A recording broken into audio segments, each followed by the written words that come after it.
हम सब बार बार ये भूल जाते हैं कि ये माया की दुनिया है। बोलते हैं ना, व्यक्ति मोह माया में फंसा है। ये मोह माया की दुनिया है, हम भूल गए। असलियत बाहर की दुनिया में नहीं है, जो हमारे आसपास होता है, अंदर की दुनिया में है। हम भूल गए हैं कि जिस ध्येय से हम यहां आए थे वो क्या है। बहुत सारे लोग यही सोचते रहते हैं कि इस धरती पर आने का मकसद सिर्फ भौतिक वस्तुओं को पाना, लैम्बोर्गिनी कार हो, फरारी हो, बड़ा सा महल हो, बंगलो हो, आभूषण हो, सोने के हीरे के, आलीशान जिंदगी हो, बस इसी के पीछे जिंदगी भर भागते रहे। देखिए, सुख का कोई पैमाना नहीं है।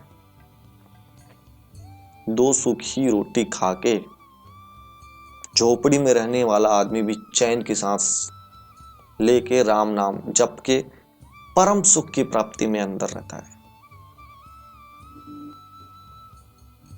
और अपने आसपास कुछ लोग अरबपति खरबपति, इतने अमीर होने के बावजूद बिना दवाइयों की नींद नहीं आती उनको। किस काम का पैसा तुम्हारा? सब चीज की जड़ है लोभ। जो इससे छूट गया समझो वो तर गया।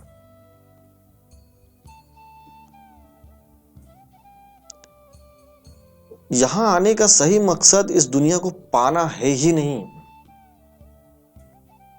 बल्कि अपने मन की दुनिया, अंदर की दुनिया, रूहानी दुनिया को पाना है, ताकि हम मंजिल तक पहुंच सकें और 84 लाख योनियों से छुटकारा पा सकें। इस जन्म में अय्याशी करो, फिर अगले जन्म में कीड़े बनो, फिर उस कीड़े का जीवन पार करके फिर कोई दूसरे कीड़े बनो। इस तरह से लाखों कीड़े ही बनोगे। फिर जानवर में आओगे, फिर वृक्ष में जाओगे, उसके बाद फिर मानव योनि में आओगे। सबसे लंबी आयु वृक्ष की हो सकती है।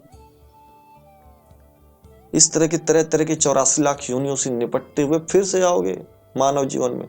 फिर इस जीवन में कुछ अब तुमने ऐसा नहीं किया कि तुम्हें मोक्ष मिलना चाहिए, जन्म मृत्यु के मोह से, बंधन से मुक्त होना चाहिए, तो फिर से 84 लाख काउंट करो। याद आपको कुछ नहीं रहेगा। जिसने बहुत अच्छे कर्म किए लेकिन वो थोड़ा सा चूक गया, उसको फिर से दोबारा मिलता है जन्म मानव का, कि चलो थोड़ी सी सेंचुरी से चूक गए, आप फिर से एक बारी ले लो। फिर वो करता है कर्म, और इस बार उसने अच्छे से भक्ति निभाई, जिसके लिए उसे भेजा गया, मानव जन्म मिला है, वो किया उसने, पार 84 लाख योनि से बच जाएगा। हम क्या करते हैं असल में इस जीवन में? हम रोजाना कर्म करते हैं। एक कर्म, दूसरा कर्म, तीसरा कर्म, चौथा कर्म। अध्यात्म के लिहाज से चाहे कर्म अच्छा हो या बुरा हो, सभी बंधन का ही कारण है। हम यहां पर जैसे भी कर्म करें, चाहे बुरे हो या अच्छे हो, उसका फल हमें क्या मिलता है? हमें वापस इस दुनिया में आना पड़ता है। पर इंसान ये बात नहीं समझ पाता, क्योंकि वो सोचता है कि मुझे यहां जिंदगी मिल गई है, अब मैं इसमें कुछ करके दिखाऊंगा। दिखाना किसको है? अगर कुछ करना है तो ऐसा करो कि आप हिसाब सीधे ऊपर वाले से मांग सको। प्रभु को दिखाओ अपनी करनी, कि देखो भैया, आपने हमको जीवन दिया, हमने ये कर्म किया है, कि आपको प्राउड फील हो कि हाँ, तुमको भेज के सही किया। अब मत जाओ तुम, अब दूसरे की परीक्षा लेंगे। और प्रभु को दिखाने के लिए करना क्या है? भजन करो, अभ्यास करो, चिंतन करो, प्रभु के नाम का जाप करो। किसी भी धर्म के हो, उससे फर्क नहीं पड़ता, अपने वाले का जाप करो। हम एक अच्छी जिंदगी जिए, ताकि हमारे कदम तेजी से अपनी मंजिल की ओर उठने लगे। पर हम लोग क्या करते हैं? हम सोचते हैं अपने भाई बहन को दिखाना है, अपने आस पड़ोसी को दिखाना है, दोस्त को दिखाना है चलो एक नई कार खरीद लें, मकान थोड़ा बड़ा ले लें, बड़ा मकान ले लें, ताकि उनको लगे हमारा काम बहुत अच्छा है। और इंसान ऐसी जिंदगी जीना शुरू कर देता है जिसमें वो असलियत को जाने बगैर बाहर की दुनिया, जो फरेब की दुनिया है, उसी के रंग में रंगता चला जाता है। अगर हम ऐसा करेंगे तो हम कैदी के कैदी ही रहेंगे। अगर इस कैद से निकलना है तो फिर शब्द के साथ जुड़ना होगा, अंदर से जागृत होना होगा। हमारे अंदर भरपूर आंतरिक खिलौने मौजूद हैं, खजाना है।